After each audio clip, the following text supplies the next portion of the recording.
Amen. All the time, God is good. All the time, God is good.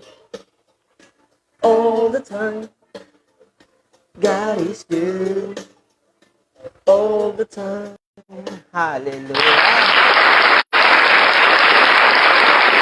God is good all the time and all the time. God is good. Good evening po sa inyong lahat. Welcome na welcome po kayo sa ating OPM or online prayer meeting here at Jesus Comfy Cavite Page. Ako nga pala si Brother JB. Mondays to Fridays po ang gawain ng ating Panginoon 7 hanggang 8 p.m. lamang tayo. Kaya yan, hi and hello po sa inyong lahat dyan mga kapatid, sa ating mga early viewers, Sister Michelle Montoya, Brother Dan, Vincent, salamat sa mga buhay niya at sa inyong family. Kay Mami Beng, thank you Lord. Sister Maria Novi Montoya, Brother Ken, thank you Lord. Thank you Jesus. Yan, kay Clarence, good evening. Brother Huge, Sister Ria Quaresma, good evening sa iyo kapatid from China. Salamat sa Panginoon. At yan, kay Sister Maricel, kay Brother Yuma, thank you Lord. Kay Mami Beng, thank you Lord. Thank you Jesus. Hallelujah. Yan, kay Kuya RJ, Sister Macy, thank you Lord. And kay Sister Engracio Omori, thank you Lord. Good evening sa inyong lahat dyan. At salamat sa ating Panginoon. Good evening din kay Sister, yan, kay Mami A, kay Sister Lola, Sister Ruth, yan, Brother Reggie, Sister Patricia, hello, Brother Richmond Cuenca, good evening. Salamat sa Panginoon. At yan mga kapatid, huwag po nating kalimutan na maging part ng digital evangelism. I-share po natin itong live video na to, pati i-share, i-tag din po natin ang ating mga mahal sa buhay. Nakalagay po dyan sa baba, sa left side, yung parang arrow pa right side, and right post, and post. Kung na-share mo na yung live video natin kapatid, pakitype dyan sa ating comment section, share dan. Salamat sa ating Panginoon. Thank you Lord. Mapagpalang gabi rin sa'yo, Brother Francis, Sister Cheng, at sa Bangayan Brothers. Yan, happy birthday din po kay Sister Lina. Yan, Bangayan, and yan, thank you Lord. Salamat sa buhay nyo. Kay Daddy Frank from Taguig, kay Papa Herman, si Mama Mia, yan, thank you Lord. Hannah Harold, good evening sa inyong lahat dyan. Yan, kay Sister Bell and kay Pastor Roban, good evening. Salamat sa ating Panginoon. At yan mga kapatid, manalangin muna po tayo sa ating Panginoon habang hinihintay natin ang ating mga kapatid na iba pa. Thank you Jesus. Hallelujah. Thank you, Lord. Hallelujah. Thank you, Jesus. Ama naming Diyos, dakila, makapangyarihan sa lahat. Salamat po sa gabi na ipinagkaloob na naman sa amin, O Diyos. Salamat sa malayang oras na kami ay naririto. Kahit yung iba pagod, yung iba may mga gagawin pa, Lord. Nasa biyahe pa yung iba, nasa trabaho pa. Salamat, Panginoon, dahil muli na naman kaming makakarinig ng iyong salita. Patuloy kami, Lord, na nagpupuri, nagpapasalamat at sumasamba sa pangalan mo at lumalapit sa makapangyarihan mong trono. Panginoon, salamat po dahil ginagamit mo na naman ang iyong lingkod para magpahayag ng iyong salita. Dalangin po namin ngayong gabi, Panginoon, ang paglukob ng iyong banal na dugo sa aming lahat, Panginoon. Lukuban mo rin kami, Lord, ng iyong presensya. Alisin mo ang lahat ng mga distraction, isipin, Panginoon, lahat ng mga gawa ng kaaway na bulong, mga kasinungalingan, Lord, sa pangalan ni Jesus, pinapalayas namin yun. At dalangin namin, Lord, mag-focus lamang kami sa iyong salita na ibibigay ngayong gabi at patuloy din, Lord, na ihanda mo ang aming puso at isipan. Buksan mo ang aming mga puso, Lord, na tanggapin ka bilang Panginoon na tagapagligtas. Salamat din, Panginoon, sa mga kapatid namin na wala pa ngayon. Ikaw po ang magbibigay ng way, Panginoon, magbibigay ng pabor para makanood. At salamat din kahit yung iba nasa malalayo, talagang gumagawa ka ng paraan, Panginoon, para maabot sila ng iyong salita. Kaya, Panginoon, maraming salamat po sa gabi na ito. Ikaw magbigay ng malinaw na internet connection sa bawat isa. Ikaw ang magbigay ng bukas na isipan, Panginoon, para mas maintindihan namin lalo ang iyong mga sasabihin sa bawat isa, Panginoon. At maraming salamat, Lord, dahil ngayon, pinupuspos mo kami ng iyong banal na Espiritu Santo. Maraming salamat, Lord, dahil ngayon pa lang nangungusap ka na sa bawat isa. Kaya Panginoon, itinataas namin ang papuri sa iyo, pasasalamat at pagsamba sa pangalan ni Jesus. Amen. Good evening sa inyong lahat mga kapatid. Hello Tita Gina, Tito Willie, Sister Stephanie, and Brother Jomel, sa inyong lahat dyan. Kay Mama Mia, thank you Lord. Salamat sa mga buhay niya. Kay Sister Ricadel, good evening. Brother Sen, Brother Ethan, hello Sister Leonie Rose Clarion, Lucasan, yan, thank you Lord. Salamat Sister Cheryl Resurrection, Brother Randy, good evening sa inyong lahat dyan. At kung kakapasok mo pa lamang dito sa gawain ng ating Panginoon, wini-welcome po kita kapatid sa ating OPM online prayer meeting. Mondays to Fridays po, 7 hanggang 8 p.m. lamang tayo. At ako nga pala ulit, si Brother JB, at mag-share ng word ni Lord ngayong gabi. Hello, Ninang Nida and Brother Renny. Good evening po, Sister Karen, Sister Ash. Good evening sa inyong family. Sister Yeye Cuenca, good evening. Brother Mike, good evening sa inyong lahat dyan. At yan, good morning and good afternoon po sa inyong lahat dyan. Sa ating mga kapatid sa Japan, ayan, kay Sister Ethel, Sister Tess, and Sister Kylie Jenner, good evening po sa inyong lahat dyan. Kay Mami Bel Ramirez, good evening po. Salamat sa ating Panginoon. Sister Lai, good evening. Sister Carla, ayan, Sister George, Brother Manwin, good evening po sa inyong lahat dyan. At salamat sa Panginoon. Thank you, Jesus. Awit po na tayo sa ating Panginoon, mga kapatid. Ang kakantahin po natin ngayong gabi ay Higit pa sa ginto. Yan, higit pa sa ginto. Pakilagay na po ang ating lyrics dyan mga kapatid para lahat po tayo ay makasabay at makaawit sa ating Panginoon. Salamat sa ating media team na nandyan na. Salamat sa Diyos. Yan, kanta tayo. Awit muna tayo sa Panginoon.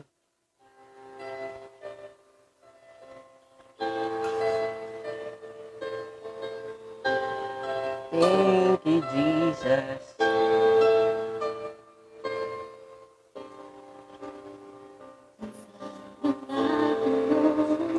Thank you, Lord. Bakit kailangan pa ako'y masaktan bago ko matutunan kamalian ko? Minsa'y napapaisip, Thank you, Lord. bakit kailangan pa ako'y matiis? Di ba pwedeng mabilis aking pagwawagi? Yes, Lord. May tinuturo. May tinuturo ang Diyos sa akin ay may lala. Lahat ng paghihirap hindi masasayang. Amen. Higit pa sa ginto ako'y hinuhubog, dinadalisay mo ang puso ko. Dinadarang sa apoy, ako'y sinusubok. Ang tanging nais mo'y Maging tulad mo.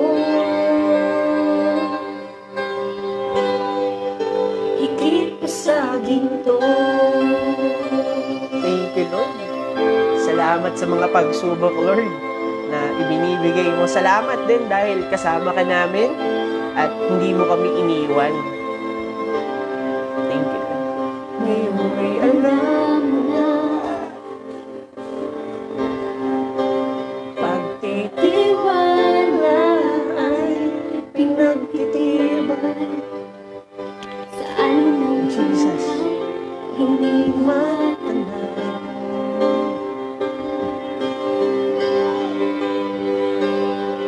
Pinatatag ng Diyos na iyong pananalig sa ating tahanan. Kay Kristo manatili. Thank you, Jesus. Higit pa sa ginto ako'y hinuhubog, dinadalisay mo ang puso ko. Hinadarang Yes, sa Lord. apoy, ako'y sinusubok.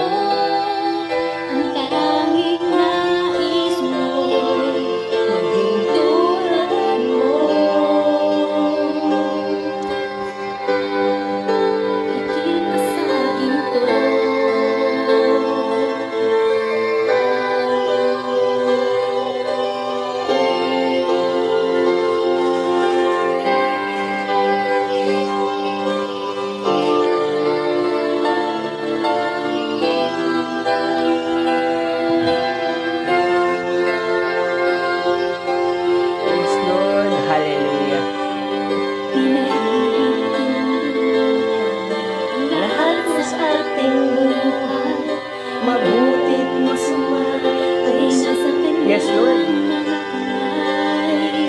Kaya pagtitiwala sa Diyos ay ibigay, layunin niya'y mabuti sa lahat ng bagay. Yes, Jesus. Higit pa sa ginto, ako'y hinububog, dinadalisay mo ang puso ko. Kasaginto, ako'y hinububog, dinadalisay mo ang puso ko. Nagdarang sa ako'y sinusuko, ang tanging nais mo, Maging tulad mo. Higit pa sa ginto. Yes, Lord. Salamat, O Diyos. Salamat. Salamat sa napakagandang awitin, no? Higit pa sa ginto. Salamat sa Diyos. At patuloy lang tayong magtiwala sa kabila ng mga pagsubok na ating pinagdadaanan. Kasama natin ng Diyos at hindi niya tayo pababayaan. Pinatatatag niya lang ang ating pananampalataya. At yan, good evening po sa inyong lahat. Kakapasok mo pa lamang mga kapatid. Wini-welcome kita sa ating OPM online prayer meeting here at Jesus Coffee, Cavite Page. Hello, Brother Manuing. Salamat sa buhay nyo. Sister George, good evening.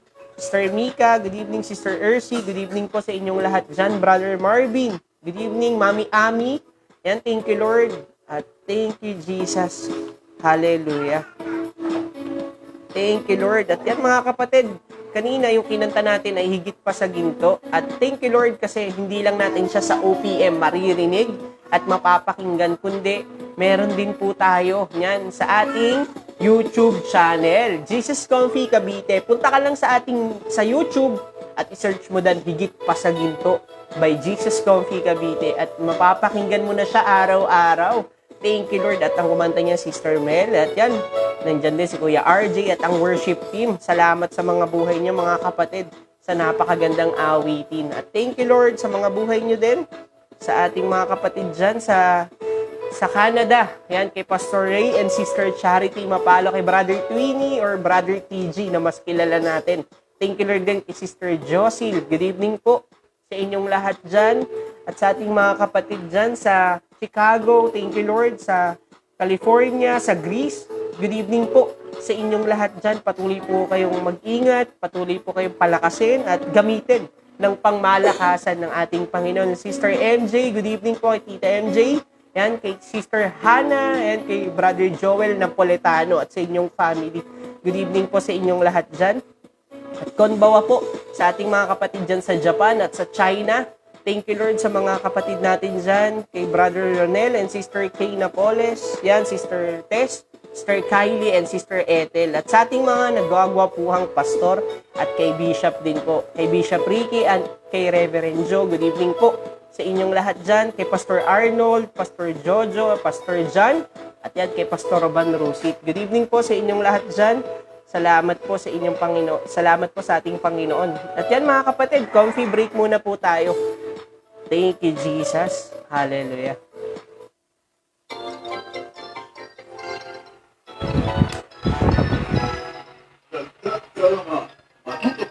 Dito sa Coffee Break. That's a good idea! Presented by OOPM Online Prayer.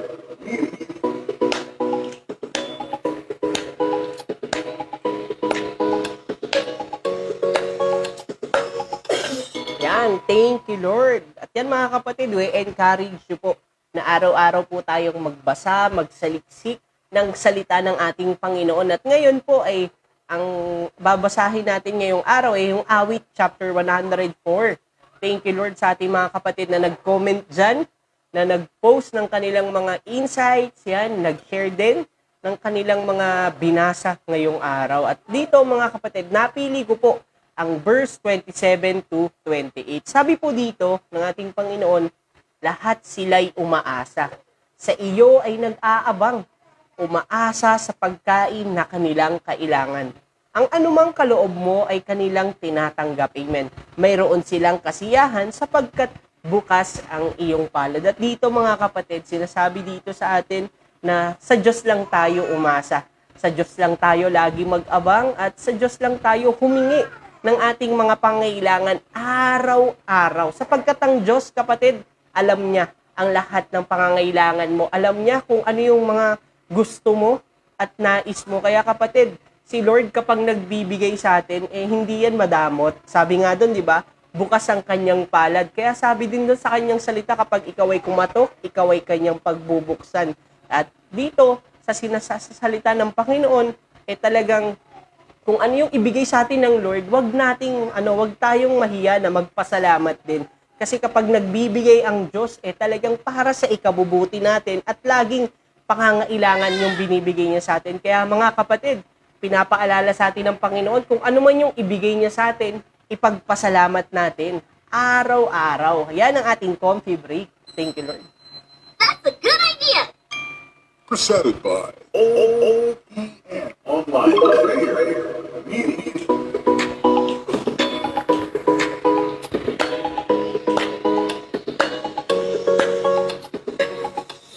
Yan, thank you Lord, thank you Jesus. Salamat po sa mga kapatid natin na nag-comment, yan, nag-share ng kanilang mga awit of the day. Salamat sa mga buhay niyo mga kapatid. Yan, share done na po. Hello mga kapatid. Thank you Jesus. Kung kakapasok mo pa lamang kapatid, wini-welcome kita dito sa ating OPM Online Prayer Meeting, Mondays to Fridays po. Ang gawain ng Panginoon, 7 hanggang 8 p.m. lamang tayo. Ako nga pala ulit si Brother JB. Good evening sa inyong lahat dyan. At yan, thank you Lord sa mga buhay nyo, mga kapatid, dahil kung kayo ay nag-comment at isa ka doon sa nag-comment ng iyong insight, salamat sa Diyos sa buhay mo kasi may raffle entry ka sa darating na online Sunday service.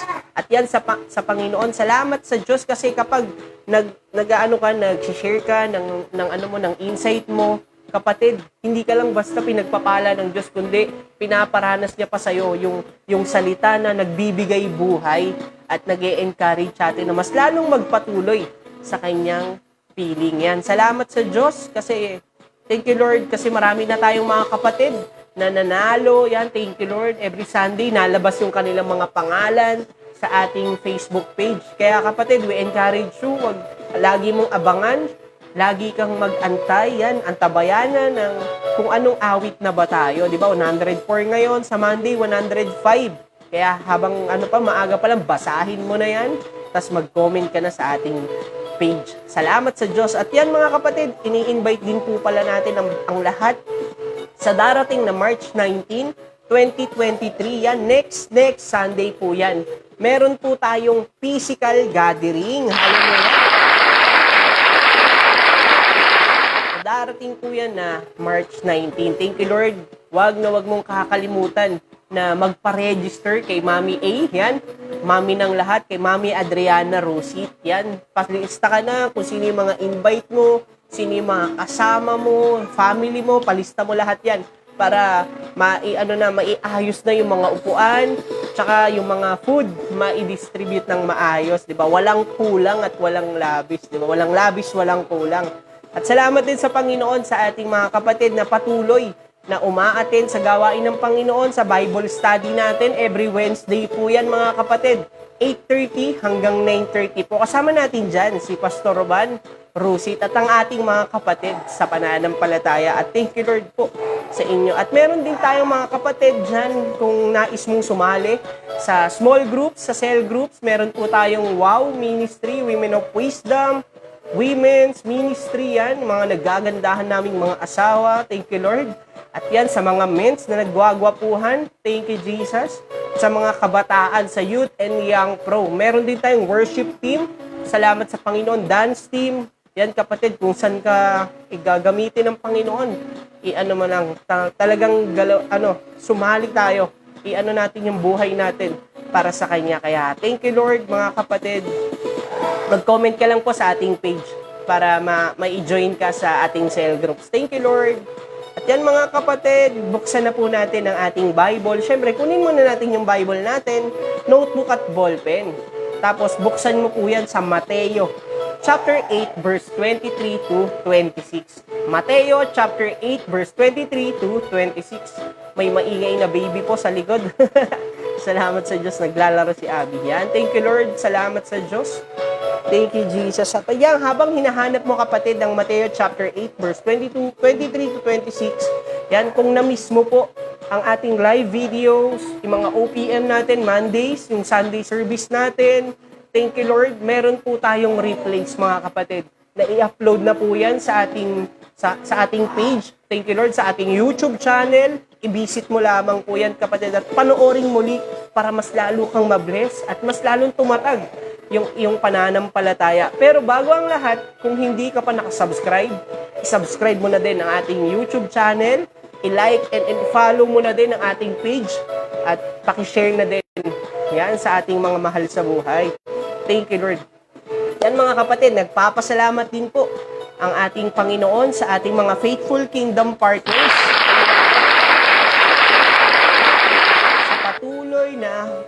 Sa patuloy na pagbibigay sa gawain ng Panginoon, sa patuloy na pag-support. Thank you Lord po sa mga buhay nyo. Patuloy po kayong humarbest ng masaganang pagpapala, hustong takal, siksik, liglig at umaapaw sa ating Panginoon. At kung nabe-bless ka araw-araw sa salita niya at binibigyan ka ng buhay, ng trabaho, ng hininga ng ating Panginoon, kapatid, we encourage you na magpagamit din po tayo sa kanyang gawain, maging kingdom partners din po tayo. Marami na pong paraan ang ating Panginoon para makapagbigay tayo sa kanya. At salamat sa Panginoon kasi may GCash na tayo, may video account. Salamat sa Diyos kasi online na lang po ang gawain ng ating Panginoon. At salamat dahil unti-unti na rin po na tinatayo ang ating simbahan. Salamat sa Diyos. Palakpak natin. Nakapaghukay na. Salamat sa Diyos. At nakabili na po tayo ng lupa, syempre. At salamat po sa mga puso na patuloy na handang magpagamit at patuloy na handang mag-support sa gawain niya. Kaya yan mga kapatid, punta na po tayo sa salita ng ating Panginoon sa Mateo chapter 8. Yan, 23 to 26. Basahin na po natin siya. Sabi dito mga kapatid, sumakay si Jesus sa isang bangka kasama ng kanyang mga alagad. Habang sila'y naglalayag sa lawa, si Jesus ay natutulog. Sabi mo, natutulog. Thank you, Lord. Biglang bumugso ang isang malakas na unos at halos matabunan ng mga alon ang bangka. Sabi sa verse 25, kaya nilapitan ng mga alagad si Jesus at ginising, Panginoon, iligtas ninyo kami. Mamamatay kami, sabi nila. Ngunit sinabi niya sa kanila, bakit kayo natatakot? Napakaliit naman ng inyong pananampalataya. Bumangon siya, pinatigil ang hangin at ang mga alon, at bumuti ang panahon. Yan, manalangin tayo sa ating Panginoon. Ama naming Diyos, dakila, salamat po sa gabi na ito. Salamat sa salita na ipinagkaloob mo ngayong gabi. Patuloy na mangaral, mangusap at magturo ka sa amin, Panginoon, by the power of your Holy Spirit. Lukuban mo kami, O Diyos, ng iyong banal na dugo. Alisin mo ang lahat ng distraction. Alisin mo ang lahat ng bulong ng kaaway sa pangalan ni Jesus. Dalangin din po namin, Panginoon, ng karunungan, kaalaman at pangunawa. Buksan mo po ang aming mga puso at isipan, Panginoon. Ngayong gabi, Panginoon, makikinig kami sa iyo. Makikinig at bubuksan ang aming puso. At lahat ng ito, tinataas namin sa iyo, Ama. Sa pangalan ni Jesus. Yan, hello. Good evening sa ating lahat. Thank you, Jesus. Hello, Sister Rowena de la Serna, Sister V de la Serna. Good evening. Sister Cheng, Mami Beng, good evening sa inyong lahat dyan. Thank you, Lord. Sister Ruth, good evening. Thank you, Jesus. At yan mga kapatid, kakatapos lang po nating magbasa ng salita ng ating Panginoon. Kung kakapasok mo pa lamang, welcome ka po sa ating OPM, online prayer meeting, Mondays to Fridays, 7 hanggang 8 p.m. lamang tayo dito sa ating Jesus Coffee Cavite page. Ako nga pala si Brother JB, mapagpalang gabi po sa inyong lahat. At yan mga kapatid, ang title po ng ating pag-uusapan ngayong gabi ay relax ka lang. Yan. Relax ka lang, sabi ng title natin. Sabi, kalmahan mo lang. Huwag ka masyadong magpakapagod sa mga pagtatrabaho, sa pagnenegosyo, at sa pag-iisip ng mga bagay dito sa mundo, di ba? I-relax mo yung isip mo. Kaya, yan mga kapatid, ang tanong ko sa inyo ngayong gabi, ano ang ginagawa mo para ma-relax ka? Yan. Anong mga ginagawa mo para ma-relax ka or para ma-comfort ka, kumbaga ma-unwind ka? Yung iba dyan, nagpo-food trip, di ba? Brother JB, gusto ko mag-food trip para ma-relax ako, mawala yung stress ko, para maalis yung mga isipin ko. Yan yung ginagawa, kumakain ng humihigop ng sabaw, di ba? Kumakain ng lechong kawali, yung mga ganyan. Di ba? Mga sisig, pupunta sa isang restaurant para ma-relax, di ba? Makalimutan yung mga problema. At yung iba naman, mag-travel. Yan, big time. Ikaw kapatid, comment mo dyan kung ano yung nagpaparelax sa'yo. Yan, kung ano yung ginagawa mo para ma-relax ka. Yung iba, nag-worship kay Lord, di ba? Yung iba, nagpe-pray. Thank you, Lord. Bukod sa nagpe-pray, nagne-Netflix din, sabi ni Sister Ruth. Ba, nare-relax. Paulit-ulit kong pinapakinggan ng OPM, bro. Talaga naman, thank you, Lord. Sister Ria Quaresma, salamat sa Diyos. At yan, sabi ni Kuya, nagsha-shopping. Talagang si Kuya, online na rin din ng shopping, di ba? Shopping galore, yan, para ma-relax ako. Natutulog, sabi ni Tita Gina. Nakaka-relax talaga kapag natutulog, di ba? Nawawala yung isipin mo, pagising mo, tanghali na, gabi na, di ba? Panibagong buhay na naman, thank you Lord. Yung iba nagta-travel, nag-El Nido, Palawan, lalo na ngayon. Malapit na ang summer, gustong makarinig ng mga ng tunog ng alon, yan, ng falls, di ba? Thank you, Lord. Yung iba, gusto ko makakita, Brother JB, ng farm. Salamat sa Diyos, ng bukid, ng mga strawberries, di ba? Thank you, Lord. Pedicure, manicure, massage. Yan, sabi ni Sister Ruth, talagang tong kapatid natin, no? Nakaka-relax talaga, di ba? Yung iba nga, nakakatulog pa habang minamassage. At yung iba naman, nagwo-walk trip. Yan, naglalakad ng napakalayo. Pawis na, tapos nare-relax din sila. Yung iba nag-online games, 'di ba? Yung iba natin diyan nag-online games, pampalipas ng oras. Salamat sa Diyos. Hello si Brother Genesis Montoya, good evening. Movie marathon at yung iba sports game. Brother JB basketball, yan. Thank you Lord. Volleyball, nakaka-relax talaga pero nakakapagod, pero okay lang, 'di ba? Sabi sa research, mga kapatid, yan. Kay Google, sinabi niya sa atin kagabi ay bakit napaka-importante ng relaxation? Bakit ba importante ito? Kasi sabi dito, when we relax, the flow of blood increase around our body, giving us more energy. Nagbibigay, kapag nagre-relax ka raw, mas lalo kang gaganahan na magtrabaho, maglingkod sa Panginoon, 'di ba? Nakakahinga ka, 'di ba? Salamat sa Panginoon. Kumbaga, nakakakalma raw at nakakalinis ng isipan yung pagre-relax, 'di ba? Hindi puro trabaho, nai-stress ka na sa boss mo. Di ba? Thank you, Lord. Kumbaga, nakakaroon ka din ng positive thinking, hindi negative, di ba? Positive thinking kapag nagre-relax ka, salamat sa Diyos.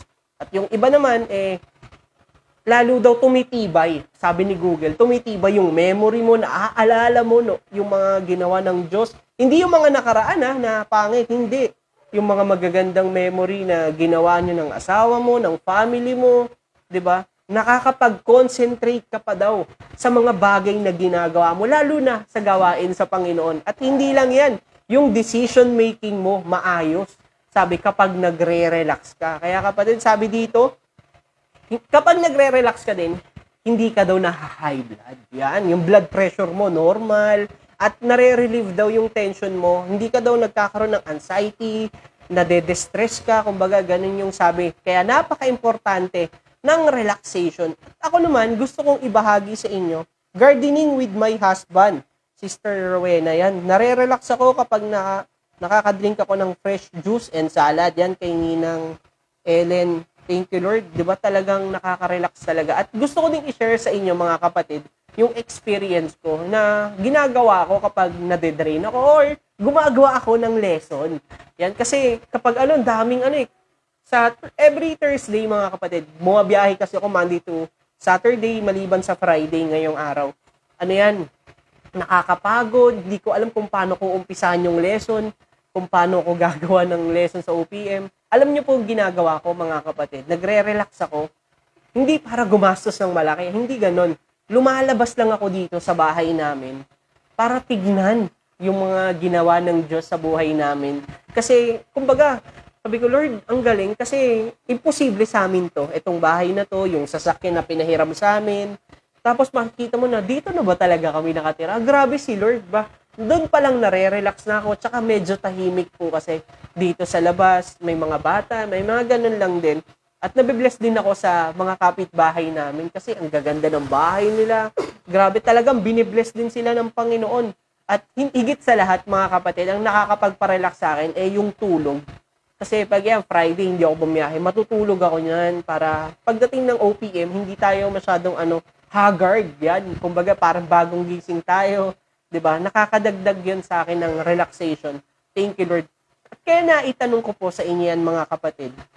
Dahil dito po, sa binasa natin kanina sa Mateo chapter 8 verse 23, si Jesus din po nag-relax. Bakit siya nag-relax, Brother JB? Sumakay siya sa bangka kasama ang kanyang mga alagad. Bakit? Kasi sapagkat nakaranas din po ng pagod ang ating Panginoon. Dahil siya ay tao. Ano ba yung ginawa ni Jesus bago siya sumakay doon sa bangka kasama ang mga alagad? Bago siya mag-relax. Natulog lang ba siya maghapon bago siya mag-relax ulit? Hindi. Nagpagaling po ang Diyos. Kung babasahin natin ang Mateo chapter 8, 1 hanggang 21, makikita mo kung paano nagpagaling si Lord ng isang ketongin, nagpagaling siya ng katulong ng Romano, nagpagaling siya ng maraming may sakit. Maraming may sakit. Hindi lang dalawa yun nagpalayas pa siya ng masamang espiritu. Sabi ko, ang daming ginagawa ni Lord, kumbaga fully loaded siya. Talagang jam-pack talaga pag naglingkod to si Lord Walang sinasayang na oras, walang sinasayang na lakas. Talagang worth it lahat nung pagod niya. Kaya deserve niya din na mag-relax. Sabi niya doon, sige, punta tayo doon sa kabilang ibayo kasi marami na yung tao na sumusunod, marami na yung gustong magpagaling. Kaso napagod si Lord. Sige, punta tayo muna doon. Kumbaga, hindi naman sinabi ni Lord na magre-relax. Punta tayo doon sa para makapagpahinga lang siya. Pero habang naglalayag sila, sabi sa Mateo chapter 24, habang sila'y naglalayag sa lawa, si Jesus ay natutulog, nagpapahinga ang ating Panginoon. Kaso, habang natutulog ang Diyos, biglang bumugso ang isang malakas na unos. Yung unos, bagyo po yun, kapatid. Patag yung nila, habang naglalayag sila, halos nasa kalagitnaan na sila, bigla na lang may hindi inaasahan na may bagyo palang paparating. Halos matabunan ng mga alon ang bangka. Kapatid, kapag inisip natin maigi to, yung verse na to, Lord, mangingisda yung mga kasama mo.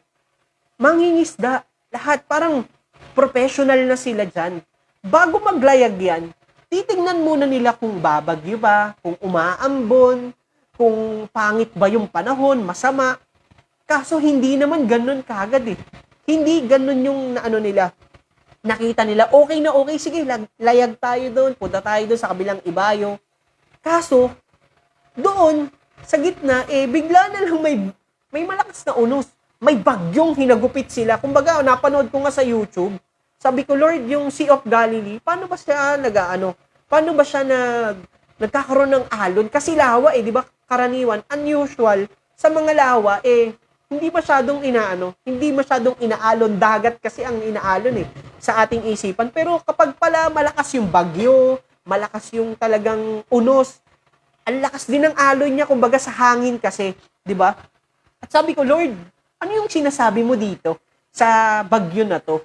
At sa buhay natin, minsan, bilang isang Kristiyano, kapag naglalayag tayo o naglilingkod tayo sa Panginoon, mapapansin mo parang may bigla na lang pagsubok na dumarating. Sa unang attend mo sa Sunday service, parang sa susunod na linggo may umaawat na sa'yo. Pag uwi mo pa nga lang, sasabihin sa'yo ng kapitbahay mo, saan ka galing? Sa church, nagche-church ka pa. Minsan may mga ganun. Di ba, habang tumatagal, habang nagpapatuloy ka, sumasama ka sa gawain ng Panginoon, matitindi yung mga pagsubok na dumarating. Bigla na lang, may pagsubok na kinapos ka, may nawalang bagay, nawalan ng trabaho, di ba? May bigla na lang dumarating na may hina yung negosyo, walang masyadong bumibili, tapos yung iba naman, bigla na lang may sakit. After na magpa-check up, di ba may mga ganun, bigla na lang yung iba, iniiwan sa ere, nang walang pasabi, di ba may mga ganun eh. Yung iba naman, nawawalan ng mahal sa buhay, bigla na lang. Parang ganun sa buhay natin. Paano ba, Brother JB? Ano ba yung magiging respond natin kapag may unexpected events sa ating buhay? Ano ba yung magiging respond natin dyan? Katulad ng mga disciple, ito yung unang ginawa nila. Unang point na sinasabi sa atin ng Panginoon na dapat din natin gawin bilang isang mananampalataya niya. Kapag may mga unexpected event, kailangan call on His name. Jesus. Yan. Call on His name. Jesus. Jesus hindi ibang Diyos yung tatawagin mo. Hindi si Bombay yung tinatawag mo, yung lending company, tawagin mo si Lord. Di ba ganun yung ginawa ng mga disciple? Lord, mamamatay kami. Sabi sa verse 25, Mateo chapter 8 verse 25, kaya nilapitan ng mga alagad si Jesus, hindi sa ibang pangalan pwede silang lumapit doon sa kapitan. Ano yung gagawin natin? Tatalon na ba kami? Mamamatay na tayo dito. Pero alam mo kapatid, lumapit sila sa Panginoon, tinawag nila ang Diyos, ginising nila ang Panginoon. Panginoon, iligtas ninyo kami, mamamatay kami. Sa buhay natin, ano ba yung mga nagbibigay ng bagyo? Nagbibigay ng problema sa'yo? Kapatid, ano ba yung nagpapahina para hindi ka magpatuloy sa gagawin mo sa Panginoon? Kapatid, dalangin ko, kapag nanghihina ka, hindi mo na alam yung gagawin mo, natatabunan ka na ng alo ng problema, tawagin mo ang Diyos. Kapatid, sa USA, sa Amerika, kapag may problema or may isang krimen na nangyayari, alam mo ba kung ano yung tinatawag nila? Pakitype dyan kung ano yung tinatawagan nila na number. Sige nga kung alam nyo. 911. Hello, Sister Rowena. Good evening. Yan, salamat sa Panginoon. Anong tinatawagan nila? 911. Alam kagad nila eh. Ay, may ano dito, may sunog, may hindi magandang nangyari dito, may banggaan. Tatawag kagad yan sa 911. Tama si Sister Engracia and Mami Beng. Thank you, Lord. 911. Sa ating mga mananampalataya, meron din po tayong dapat tawagan or basahin sa Awit chapter 91 verse 11. Sige, punta ka, 9111 din yan, kapatid. Sabi dito, sa kanyang mga anghel, ikay itatagubilin. Malinaw na malinaw, ikaw ay tatagubilin. Kapatid, si Lord, bibigyan kanya ng anghel para pabantayan, ilayo sa lahat ng gawa ng kaaway. Sabi, saan mang dako, maparoon, tiyak kang iingatan. Yan, sa Bacor 161, sabi ni Mami, di ba? Yan, thank you Lord. At yan, Salmo 91, thank you Lord. Sabi dito, tiyak kang iingatan. Sa atin, kapatid, bilang mananampalataya ni Kristo, dapat lagi nating basahin at alalahanin ang ginagawa ng Diyos sa atin. Lord, may anghel pala akong kasama. Pinadala mo to para ako'y ingatan. Saan mang dako, di ba? Thank you, Lord. Sabi pa sa verse 12, sa kanilang mga kamay, ikay aalalayan. Ikay aalalayan, kapatid. Hindi ka maliligaw, hindi ka madadapa, di ba? Mapapansin mo sa baby, hahawakan mo yan sa kamay eh. Aalalayan mo yan para makahakbang siya. Ganun din sa atin. Hinahawakan tayo ng Diyos para alalayan, hindi para madapa. Normal yung madapa, pero itatayo ka ulit ng Panginoon at para hindi ka masaktan. Kumbaga, iaalay ni Lord yung buhay mo. Nang sa mga bato, sa paamoy hindi masasaktan, di ba? Sabi sa verse 13, ikay tatapakan, kahit, iyong tatapakan, kahit mga ahas. Grabe si Lord, no? Kumbaga, yung mga gawa daw ng kaaway sa buhay mo, aapakan mo lang yan, iwawasiwas mo lang yan, aalisin yan ng Diyos sa buhay mo, yung mga problema, mga pagsubok. Sabi dito, yung leong mabagsik. Ano ba yung leong mabagsik? Laging umaatungal yan laging nakahanda, yung mga bulong ng kaaway, yung mga kasinungalingan. Di ka maaano sa mga serpienteng leong mababangis. Grabe si Lord, no? Dapat lagi lang natin siyang tawagin sa kanyang pangalan, Jesus. Di ba? Kaya nga kapag tayo, may mga hindi magandang nangyari, in Jesus name kaagad Bakit? Makapangyarihan ang salita ng Panginoon, yung kanyang pangalan. Makapangyarihan. Dahil bakit? Sabi dito, sa Roma chapter 10 verse 13, dahil sinasabi sa kasulatan, maliligtas, maliligtas kapatid ang lahat ng tumatawag saan? Sa pangalan ng Panginoon. Kaya kapatid, wala tayong dapat ibang tawagan wala tayong dapat sabihan, kundi ang Panginoon lang. Kasi yung iba, kailangan pang kumbaga, imbis na tumawag sa Diyos, may inaalayan na rebulto, may inaalayan na mga bagay na gawa ng kamay. Kapatid, isa lang yung dapat nating tawagan, si Jesus lamang po. At eto pa, mga kapatid, yung point number 2 natin. Ito yung dapat na maging respond natin bilang isang mananampalataya. Dito, sabi sa point number 2, stay in God's presence. Stay in God's presence. Salamat sa Panginoon. Mga kapatid, mapapansin mo sa mga disipulo ni Jesus, hindi sila tumalon. Hindi sila tumalon doon sa bangka. Sa sobrang taranta nila, alam nila yung gagawin nila Nakita na nila yung ginawa ng Diyos, nagpagaling, nagpalayas ng mga masasamang espiritu. Bakit ako tatalon dito? Mananatili ako dito. Kahit natatakot na, kahit alam na nila na mamamatay sila, nananatili sila sa bangka. Huwag tayong aalis, kapatid. Sa pananampalataya natin kay Kristo, marami mang hindi magagandang nangyari sa buhay natin.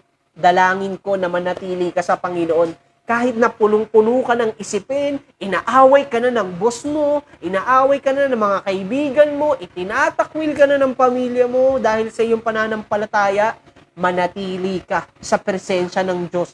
Bakit? May magandang gagawin ng Diyos sa buhay mo. Kung ikaw nagsisimula ka pa lang bilang isang Kristiyano, kapatid, magpatuloy ka. Manatili ka, ano man ang dumating na pagsubok sa'yo, huwag kang bibitiw. Marami tayong mga kapatid na nagpatotoo niyan. Brother JB, sino-sino yan? Huwag na nating sabihin yung pangalan. Empleyado siya. Yan. Empleyado siya. Nahihirapan siya sa boss niya. Inaaway siya ng supervisor, manager niya. Parang pinag-iinitan siya lagi. Pero anong ginawa niya? Nanatili siya sa gawain ng Panginoon. Brother JB, gusto kong makatin every Sunday. Kaso ayaw nila akong payagan. Pwede naman akong mag-leave, pero pinag-iinitan nila ako. Sabi niya, mananatili pa rin akong mananalangin sa Panginoon. Kahit ano pang ibato nila sa akin, hindi magaganda, okay lang. Makakasama din ako dyan sa gawain ng Panginoon. Alam mo ba, kapatid, inilipat siya ng Diyos ng trabaho. Dati, provincial rate lang siya. Ngayon, Manila rate na. Mas nilapit pa yung trabaho niya sa bahay niya. Bakit? Anong susi? Nanatili siya Kahit na maraming binabato ang kaaway sa kanya, mas pinili niyang manatili sa Panginoon. Kasi alam niya kung ano yung gagawin ng Diyos sa kanyang buhay. Yung iba naman nating mga kapatid dyan, mga negosyante. Yung iba na scam ng customer nila, pinadala na yung product, kaso hindi sila binayaran. Alam mo ang sabi nila? Okay lang yan. Mas malaki naman ipapalit ni Lord dyan Alam nila sa puso nila na may Diyos na kayang gumawa ng mga bagay na imposible, na kayang gawing posible. Diba? Na-scam ako pero yung benta nila ngayon napakalaki na. 'Di ba? Nasa 6 digits na, 5 digits na. Thank you, Lord. At yung iba naman nating mga kapatid na dating single, yung mga ladies natin diyan, yung mga boys natin diyan, dating single sila pero nanatili sila sa presensya ng Diyos. Bakit? Kasi darating daw yung time na bibigyan sila ni Lord ng lifetime partner. 'Di ba? May mga pagsubok doon na nangyayari sa loob. Pero sabi nila, hindi ako susuko.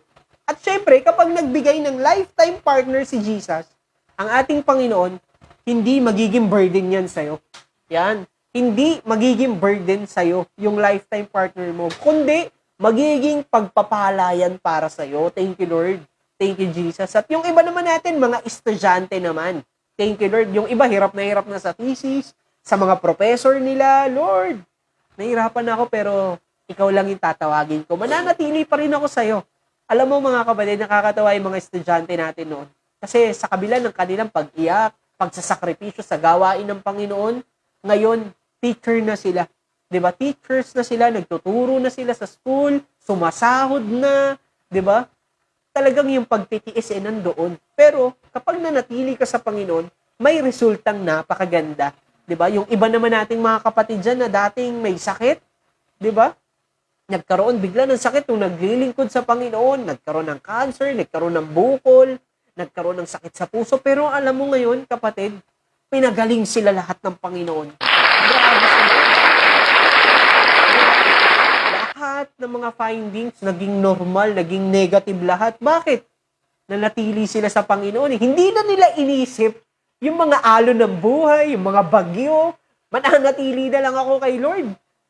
Iisipin ko pa yan, may i-stress lang ako. Napakagaling ng Panginoon. Kaya patuloy lang tayong manatili. Sabi kasi dito ng Diyos, sa Isaiah chapter 41 verse 10, ako'y sasa iyo.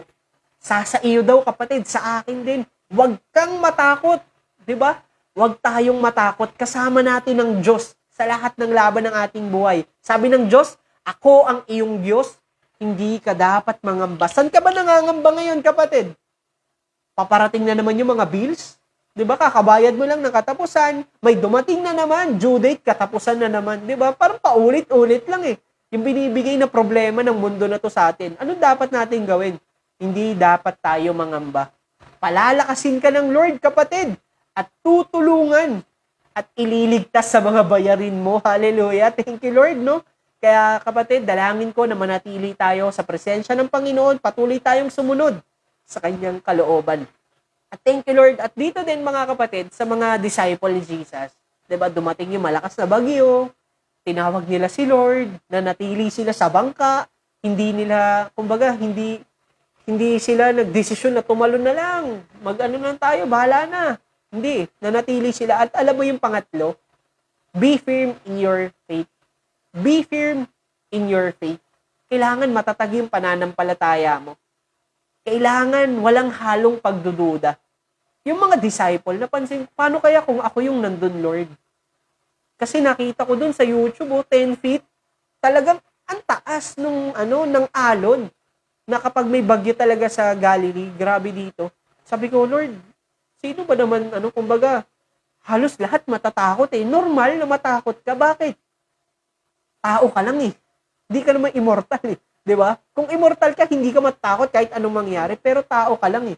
Nakakaranas talaga tayo ng takot. Pero dapat yung faith natin nandoon. Parang sa sa love life, 'di ba? Kahit na alam mong masasaktan ka, pero pinaglalaban mo pa rin, magiging matatag kami. Kami hanggang wakas, 'di ba? May mga ganun eh. Kahit anong mangyari, may pagsubok man, ano man mga maging hadlang, ano man ang mga sabihin ng tao, mananatili kaming matatag. 'Di ba may mga ganung word? Ganun din sa trabaho. Hindi ako magre-resign. Kailangan ko 'to eh. Mapopromote ako, pinalalakas mo yung loob mo eh, 'di ba? Para mas lalo kang maging matatag kasi yung supervisor ko lagi akong pinag-iinitan. Walang mangyayari. Pero kapag kay Lord ka na, kailangan yung faith mo firm. Hindi dapat pabago-bago. Kapag may problema ka, tsaka ka aalis. Tapos pag wala kang problema, kumbaga, pabago-bago ka ng isip. Dapat walang pag-aalala. Firm dapat, kahit anong unexpected pa na event or pagsubok na dumating sa buhay mo, dapat yung faith mo hindi guguho. Hindi dapat guguho yung pananampalataya mo sa Diyos. Sabi dito, sa 1 Corinto, chapter 16, verse 13 to 14, sabi ni Pablo to sa mga taga-Corinto, maging handa kayo. Yan. At magpakatatag sa inyong pananampalataya. Maging matapang kayo at magpakatibay. Bakit? At ang lahat ng ginagawa ninyo'y gawin ninyo ng may pagmamahal. Kapatid, sa isang Kristiyano, bakit ba sinabi to ni Pablo? Kasi even siya, nakaranas ng mga persecution. Kasi dati siyang Pariseo, si Pablo, 'di ba? Na siya yung nagpapapatay sa mga Kristiyano, Siya yung umuusig, nagpapalay sa mga Kristiyano, huwag niyong ipahayag ang pangalan ni Jesus.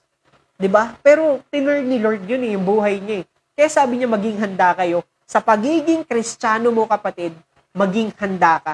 Dapat maging bukas yung isip mo na, Lord, may pagsubok, oo. Tulungan mo akong maging matatag. Tulungan mong yung faith ko laging sa'yo lang. Hindi ako dapat tumingin sa iba. Hindi dapat ako, Lord, na maalon. Kumbaga, hindi ako mapasama sa mga alon ng problema. Lord, bigyan mo ko ng matatag na puso. Kasi, mahirap eh. Pag may mga pagsubok na, lalo na kapag hindi mo na alam yung gagawin mo, dapat manampalataya pa rin tayo. Lahat ng ginagawa natin sa Panginoon, dapat may pagmamahal. Sabi mo sa katabi mo, dapat yung ginagawa natin kay Lord, may pagmamahal. Hindi lang sa Panginoon kundi sa lahat. Sa trabaho, sa mga customers mo, sa teachers mo, sa mga estudyante mo, kailangan may pagmamahal. Alam niyo mga kapatid, dito makikita natin ang buhay ni Jesus. Sa 3 point na to.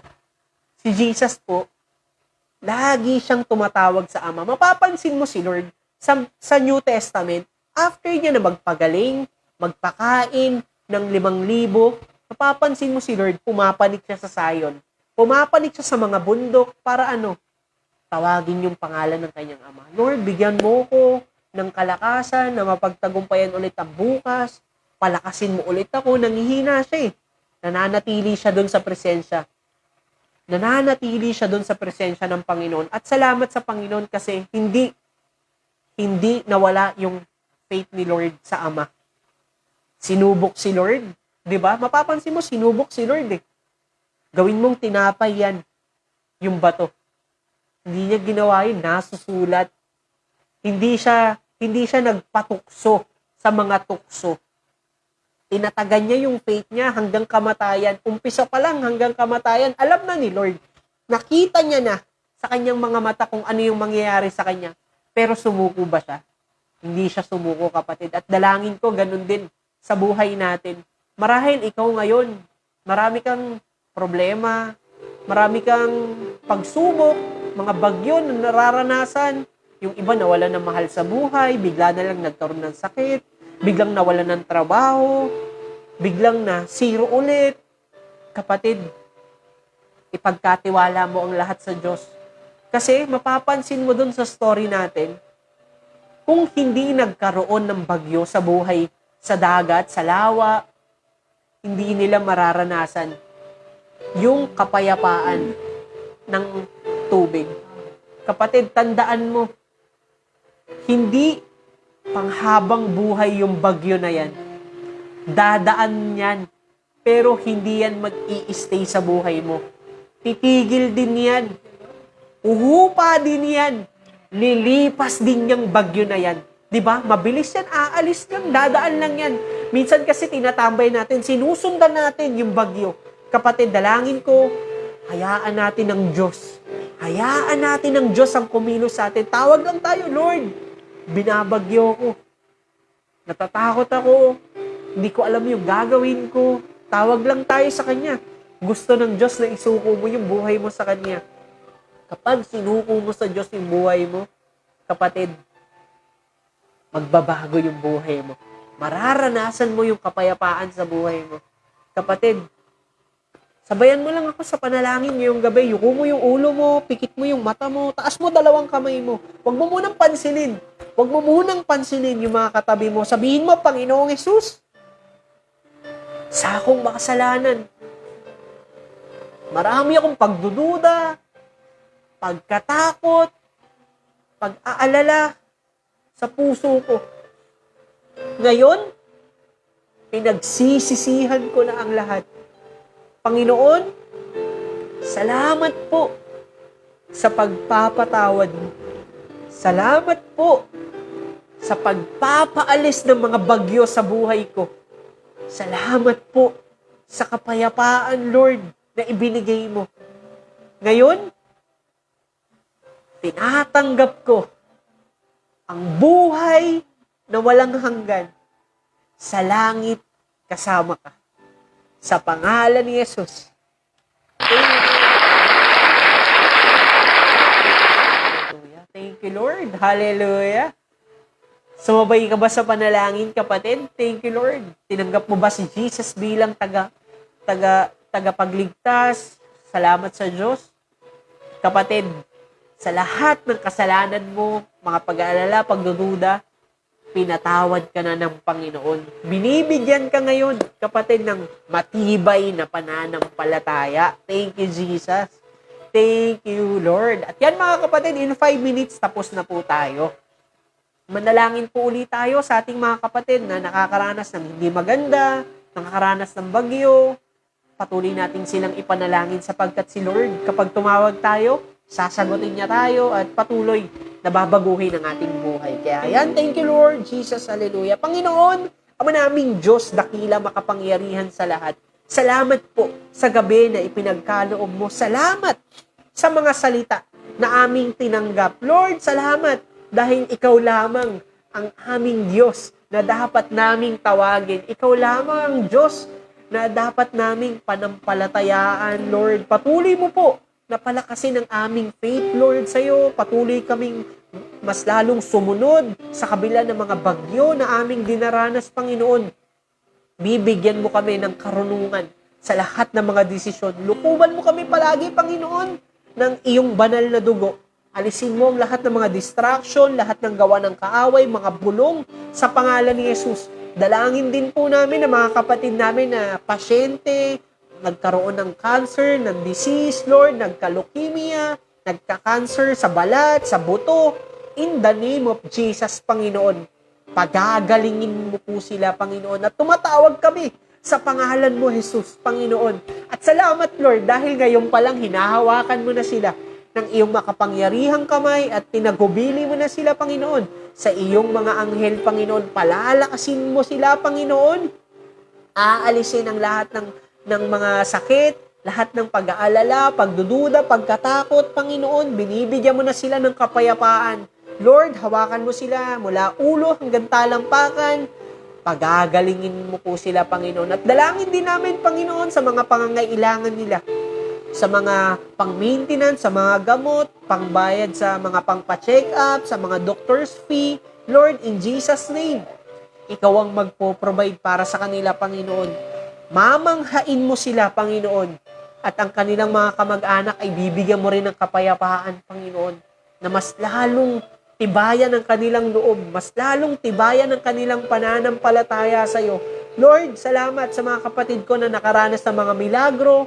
Salamat, Lord, dahil sila naman yung ginagamit mo para mag-encourage ng mga tao na mas magpatuloy, manatili sa presensya mo. Dalangin din po namin sa mga kapatid namin, Panginoon, na nanghihina sa mga trabaho, Lord, na dedrain.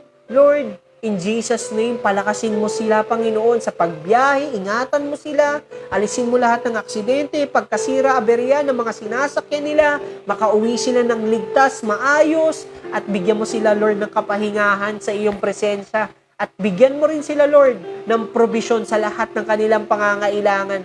Lord, salamat, Panginoon, sa mga kapatid din namin ng mga estudyante na patuloy na binibigyan mo ng karunungan sa pag-aaral. Salamat, Lord, dahil sa mga darating na araw, panahon ng taon, Lord, makakagraduate na sila, Panginoon.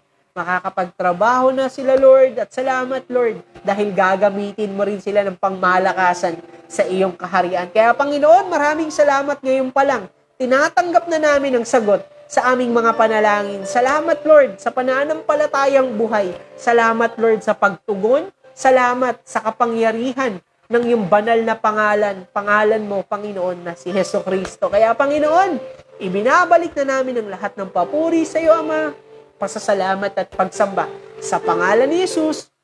Amen. Hallelujah. Thank you, Lord. Salamat sa Panginoon. Hello, Sister Ning Garcia. Petal Bero, yan, pahabol. Thank you, Lord Jesus. At yan, mga kapatid, kanina sumabay ka sa panalangin, tinanggap mo si Jesus bilang Panginoon at tagapagligtas, at salamat dahil doon pinatawad ka na niya, at hindi lang yan, kapatid, tinawag ka na niyang anak. Kaya mga kapatid, sabay-sabay tayong ideklara ang I am a child of the Most High God. I am blessed, I am full of wisdom, full of power, full of potential. I can do all things. I will overcome, I have a great destiny in Christ. I believe it and I receive it. In Jesus' name, amen. Sigaw mo, Paris in you. That Messiah, that is Jesus Christ, the King of Kings and the Lord of all Lords. Thank you for watching mga kapatid sa ating OPM online prayer meeting here at Jesus Coffee Cavite page. Ako nga pala ulit si Brother JB. Good night mga kapatid. See you again. Bye. God bless everyone.